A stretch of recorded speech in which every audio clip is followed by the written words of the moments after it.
Masbate, tabing dagat. Lola ko kasama ko, ano. Pero hindi ganito, yung see-through. Maganda, ano yun eh, ano bang tawag? Sawali. Sawali yung dingding namin doon. Tapos naalala ko, grade 1 ako mga kapatid, may kwento ako no. Ganun yung bahay namin, ganyan ang dingding. Grade 1 ako. Etong lola ko, inasahan na ako porque marunong na ako magsaing eh. Pag umaalis siya, ako na nagsasaing ng pagkain ko. Di ganyan. Tapos sabi niya, tuwing didilim na daw yan, sindihan ko yung lampara. Yung lampara noon eh. Di syempre, masunurin naman ako niyan. One time, sinindahan ko yung bamboo. Oo, sawali. May sawali pa, parang bamboo yun, di ba? Thank you, moderator, Madam Aiko Gomez. Yan lang. And then, nagsindi nga ako, dahil sumapit na naman ang dilim.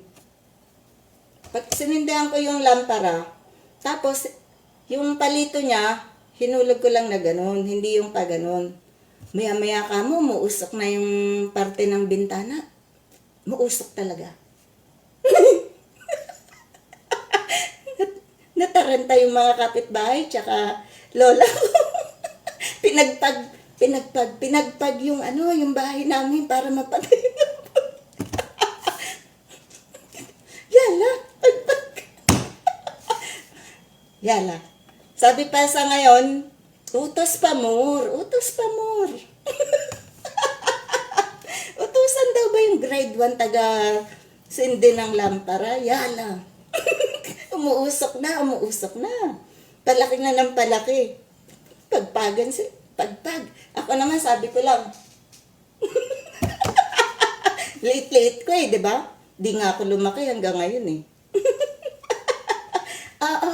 Marami kong kalokohan nung bata ako, Gusto niyo pa isang kwento nung bata ako? Doon pa rin yan, sa Masbate yan. Piyesta yung lola ko, pag nagpapadala yung auntie ko na yan, kailangan sasakay siya ng bangka para makarating dun sa kuhaan ng pera. Kasi sa isla nga kami, Costa Rica, So, naiwan na naman ako. Yung Lola's pet ako yung pangalan ko nga, siya nagbigay. Siya rin yung, nagpapaanak din yon. Siya rin yung nagpaanak sa nanay ko at lumabas ako, Kaya Lola's pet ako So, nagpadala si ante at ako na naman naiwan sa bahay buong maghapon. Okay? So, doon ako, behave ako sa loob ng bahay. Kasi wag daw ako lalabas. Hindi ako lumabas, di ba? Wag daw ako maligo sa dagat. Kahit 10 hakbang lang yung dagat sa amin. Hanggang ngayon, hindi ako marunong lumangoy, mga kapatid. Kasi masunurin nga ako Hindi ako nagpunta sa dagat. Okay. So, ganun. Umalis si Lola, kukunin yung pera. Tapos, nananahimik ako sa loob ng bahay kasi parang piyesta yun kaya matao, may sabungan, may nagbo-boxing, tapos tatawanan yung matatanda. Sasali ka sa boxing, yung mga bata. Ayaw ko yun, masakit yun Tsaka sabi, wag ako lalabas di ba? And then, nasa loob akong ganun. Yung sahig namin, kawayan, di ba? And then, yung pawid, kawayan, sawali. Yan, yung nasunog, di ba? Nananahimik ako sa bahay, may dumating. May karga-kargang isang bilaong suman. Ang tawag dun sa Masbate, iraid. Ganyan. Iraid. Tinatawag yung lola ko. Pagtingin ko sa bintana, suman. Wow, sana all. Suman. Sabi, hain si Manay Pining. Ekang ganyan.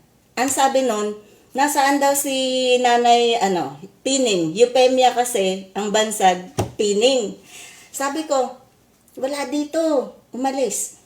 Sabi niya, bakit kako? Yun nga daw, may tinda siyang iraid. Yung suman. Sabi ko, penge. Bakit? Sino may sabi sa'yo? Sabi ni lola ko, yung nanay, yung lola ko, one thing, ayaw niyang tawagin siyang lola. Nanay lang. So, namatay na lahat, nanay pa rin yung tawag namin. Dumiskarte ako ngayon. Yung technique ba na malulupit? Sabi ko, sa bintana. Sabi ng nanay, pag dumating ka, bibigyan mo ako ng suman. Kumuha ako ng 3 suman. Ang lalaki. Enjoy ako sa loob ng bahay. Behave talaga ako. Yung daing suman. Lalaki. Parang ganito, oh. Iinom ako. Siyempre, piyesta, di ba? Kainin ko yung suman lahat. Ubus. Gabi na yun uuwi si nanay, di ba? Yung nanay ko tunay, nasa Manila. Nung mamatay kasi yung tatay ko, 5 years old ako, dinala na ako sa Masbate kasi marami nga kami. Siguro para mabawasan yung alagain, dinala ko doon. Yala, dinala ko doon. Di kinain ko yung suman. Dumating na si nanay, hindi ko yan sinabi, syempre, magagalit eh. Wala namang naniningil, Eto na. Ako yung taga-igib. Yung pinsan ko, high school yan eh. Doon din nag-aaral, tatawid pa ng dagat. Ako naman doon, nag-iigib ako, galon yan. Ala, kumakaripas yung araw ng Sabado yan, tanda ko pa eh. Kumakaripas yung kaibigan ko ngayon. Remy, madali. Sabi ko, bakit? Ganyan. Tawag ka ni Mamay Pining, Penya, Sabi ko, bakit? Basta, uwi ka daw dun. Uwi nga ako, nakapila yung galon ko dun yung igiba namin dun, balon, yung tatakalin mo yung tubig, ibubuhos mong ganyan, pila pa yan.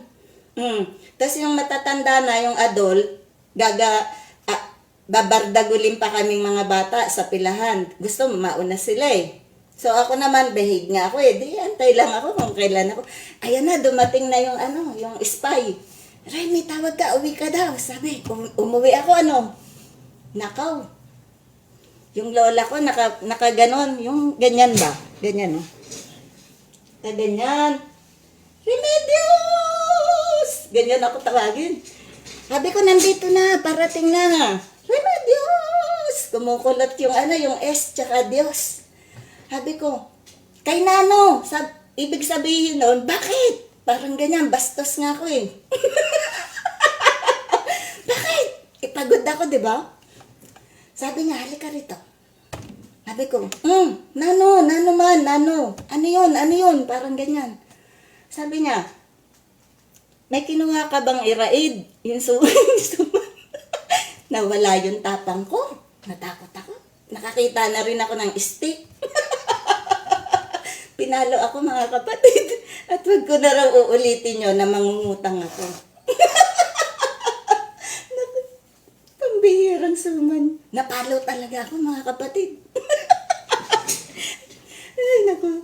1 week bago naningil yung magsusuman. Magkano yung singil sa kanya?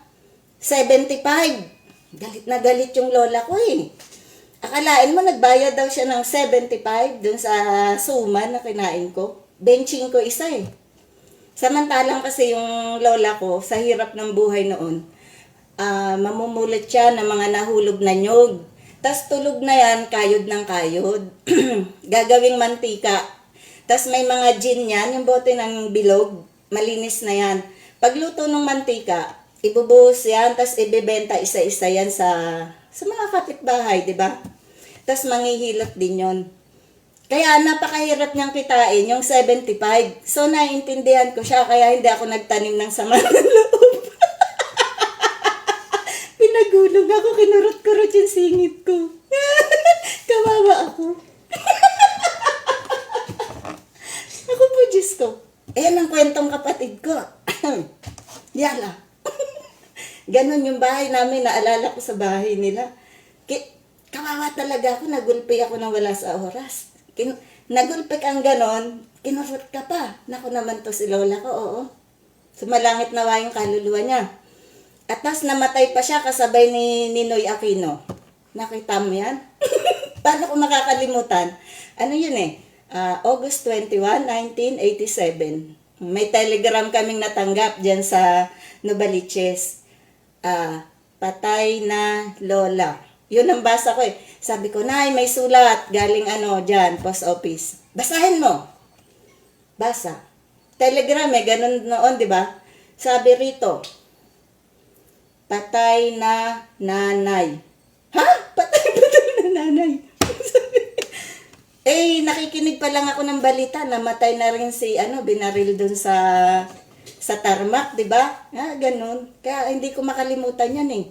So, bata pa lang ako, mahilig na rin ako sa mga politics, yung mga current events. Nasabayan naman ng lola ko. Ay, naapo. Yan ang lola ko. Yala. Ayos ba yung kwento ko? Bigyan kita 100 na palakpak, tita, dahil sa kapatid mo po. Ano naman masasabi dito sa YouTube? Ha ha ha ha. Oo, napalo talaga ako, kapatid. Ellen Gomez, sakit palo. Nakurot-kurot ako dahil sa suman na yan. Kaya ngayon may phobia ako sa suman. Hindi na ako mahilig sa matamis. Ayaw ko na yan. Ayaw ko na talaga ng suman. Ganon ang nangyari sa akin. Oo, di ka talaga pwede magtampo, Teren, kasi naubos mo. Ubos ko talaga yan. Walang natira. Oo, marami tayong kalokohan nung bata ako. Nako. Ewan ko ba naman kasi ganun ang buhay dati sa probinsya, di ba? Meron pa yan eh. Kwentuhan na lang tayo dito. Ayala, kukwentuhan ko pa kayo. Meron pa yan, ganito. Yung lola ko kasi, yung auntie ko kasi nasa Manila. Kami nga nasa probinsya, tsaka yung isa niyang anak. Yung auntie ko na yan, namatay na rin, At yung anak niyang nag-iisa, nandito rin sa Israel, dyan sa Tel Aviv. Marami kaming kalokohan dyan. Ay, ako lang pala. Madaming beses ko siya nabiktima, pero wag na natin siya isali. Okay. Meron pa, pag nagpapadala si mami niya, mami tawag niya doon si ante. Yan? Yung may asukan na puti, ganyan-ganyan. Parang package ba? Yang lola ko, excited na yung kunin, Tapos, yung mga asukal, ilalagay yan sa basket, tapos yung nakahang sa kisame, para hindi ko na naman daw mapakilaman. Puro ako. Puro ako. Hinahang yan. Siyempre, mga bata, ang dami kong tropa eh. Yung magagaling magjolen. Tsaka gagawa kami ng bahay kubo. Ako yung leader niyan. Siyempre, pabangkaan ba? Yung magkupagalingan sa ikaw ang best. Siyempre, hindi ako patatalo, di ba? Best nga eh. Yabang nito. Birahan ko ngayon. Kasi yung asukal na puti, noong araw doon sa probinsya, bibihira. Puro pula. Tsaka mahal ka nga kasi, cannot afford. Mahal ang buhay. Ikaw mo nga, may asukal kaming puti. Tapos na sila di ako na. Sabi ko, alam nyo ba, meron kaming asukal. Kulay puti. Ang sarap. Nagulat yung mga kaibigan ko. Sabi, may asukal kayong kulay puti? Oo, sabi ko. Sinungaling ka. Sinungaling? Gusto niya puntahan pa natin eh. Nagpuntahan kami sa bahay namin. Yung lola ko tulog. Hapon eh. Nakatakas ba ako? Nakatakas ako pag tulog ang lola ko. Nakakatakas ako eh. Ang dingding naman nun, yung ginanong-ganon na tinahitahi na dahon ng nyog. Kaya nakakalusot ako doon. Magaling ako maglululusot eh. Pinuntahan namin yan. Sabi ko, dahan-dahan lang kasi si lola tulog, si nanay. So, para ma-reach ko yung basket, kailangan ko tumuntong sa palabigasan. Tas kung ano pa yung pinatong ko. Mautak na eh. Binaba ko talaga yan. Tapos, inilapag ko. Binuksan ko yung garapon ng asukal na puti. Mangang-manga yung mga kaibigan ko. May asukal kaming puti. Ako ang bida. Sabi, ay, ang galing. Ang galing nyo, may puti kayong asukal. Sabi ko, masarap to, kainin natin. Kainan kami ng asukal na puti. Nagising si lola ko. Pinadapa ako sa gitna oras mismo. Takbuhan na yung mga kaibigan ko. Hindi ko na naibalik yung basket. Kaya ayoko na talaga na matatamis. Ayoko na ng matamis. Hanggang ngayon, ayoko na talaga ng matamis. Aray ko, iyak ako sa kalokohan ko. Sa totoo, hindi ako mahilig sa matamis. Yung mga spaghetti, pansit ako eh. Kasi nga, may phobia na ako sa matamis. Lagi ako nagugulpe. Ay, naku. Sus Maroset. Teka, may tatawagan tayong nanay na stroke. Taglit, baka inaantay tayo. Ganon ang kwentong kapatid ko, mga kaibigan. Ano? Yala. Wala namang bayad ako, kaya mga comedy na lang ikwento ko sa inyo. Marami pa akong lihim na kwentong kapatid ko noon. Woo! Kwentong kapatid. Ano pinagtulong-tulungan namin yung asukal na puti, ang mahal nga naman nun. Ubus. Mga langalahati agad. Galing kasi kami mamitas nung yung kamyas na bilog. Alam niyo yon? Ang tawag kasi doon, iba, doon sa Masbate. Ayan. Pag sinawsaw mo yun sa asukal, ang sarap, di ba? Payabangan ng usap Talo kasi ako pag akyatan. Kasi matatakotin ako sa aakyat ka, titingin ka sa baba. Ayoko yan, nahihilo ako. Di pagalingan sila, marami siyang napitas, matamis to, sabing ganun. Yala. Ako naman nakikihingi-hingi lang. Pinatay ko silang lahat panis lahat sa akin. Alam niyo ba, may asukal kaming puti. Sinungaling ka, sabi. Hindi, lika, puntahan natin. Pinakyat ko yung nakasabit na basket. Ayos, di ba? Wala talaga. Baka tulog na tong tatawagan natin. Hello po. Sabi, anong meron? Yan ang mga kwento kong kapatid.